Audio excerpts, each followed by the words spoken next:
வணக்கம் உறவுகளே, எல்லாரும் அப்படி நல்ல சுகமாக இருக்கிறீங்களா? இன்றைக்கு வந்து கௌரி கிச்சனில் வந்து லஞ்சுக்கு என்ன சமைத்திருக்கிறேன்னு பார்ப்போமாங்க. சோயா மீட் கறி, பீட்ரூட் சம்பல், கேழ்வரை, உருளைக்கிழங்கு கறி,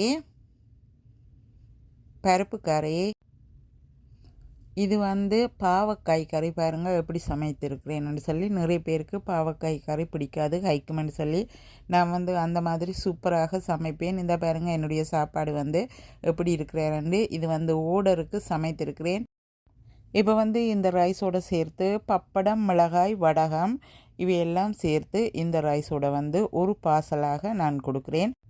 விருப்பமானவர்கள் வந்து ஃப்ரைடே அல்லது டியூஸ்டேயில் பெற்றுக்கொள்ளலாம். என்னுடைய கறி பவுடர் நான் இப்போது காட்டினது. என்னுடைய கறி பவுடரில் தான் நான் எல்லாமே சமைத்திருக்கிறேன். இந்த பாருங்கள் என்னுடைய கறி பவுடர். நீங்கள் விருப்பமான நீர்கள் இப்போதைக்கு வந்து சாய்சன் சூப்பர் மார்க்கெட்டில் தான் நீங்கள் பெற்றுக்கொள்ளலாம், அல்லது வந்து என்னிடத்தில் பெற்றுக்கொள்ளுங்கள். நான் சரியாக பிஸியாக இருக்கிறபடியினால் மற்ற கடைகளுக்கு போக முடியலை. இப்போ வந்து இந்த கிழமை நான் ட்ரை பண்ணுறேன். நான் போகிறதுக்காக வேறு கடைகள் கிடைத்தும் என்னால் கொண்டு போய் கொடுக்க முடியாமல் போய்விட்டது, டைம் காணாமல் போய்விட்டது. இப்போ வந்து பாருங்கள் ஹேல் வந்து வறுத்தது எப்படி இருக்குன்னு பாருங்க.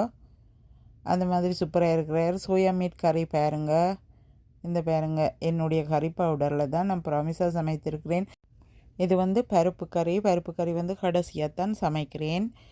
எல்லாத்துக்கும் வந்து தாளித்து போடுவதற்காக வெங்காயம் தாளித்து வைத்திருக்கிறேன். எல்லா கறிகளுக்கும் வந்து ஆட் பண்ண போகிறேன். இப்போ வாங்க பார்ப்போம். எல்லா கறிகளுக்கும் ஆட் பண்ணி இப்போ வந்து உருளைக்கிழங்கு கறிக்கு வந்து சேர்க்கிறேன். இது வந்து பாவக்காய் கறி, இது வந்து கேழ்வரை, சோயா மீட் கறி, பருப்பு கறிக்கு மிளகு, சீரகம், உள்ளி இடித்து சேர்த்துருக்கிறேன். அதோட கொஞ்சம் மஞ்சள் பவுடர் சேர்க்கிறேன்.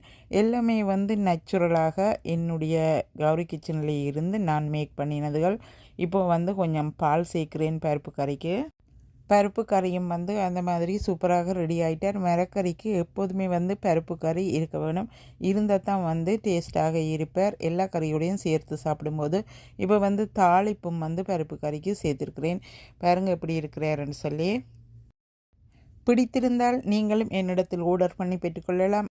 இந்த வீடியோக்கு ஒரு லைக் பண்ணி மற்றவர்களுக்கும் ஷேர் பண்ணி சப்ஸ்கிரைப் பண்ணி என்னுடைய வீடியோஸ்கள் எல்லாத்துக்கும் சப்போர்ட் பண்ணி கொண்டிருக்கிற எல்லா உள்ளங்களுக்கும் நன்றி சொல்லி விடைபெறுகிறேன். நன்றி, வணக்கம்.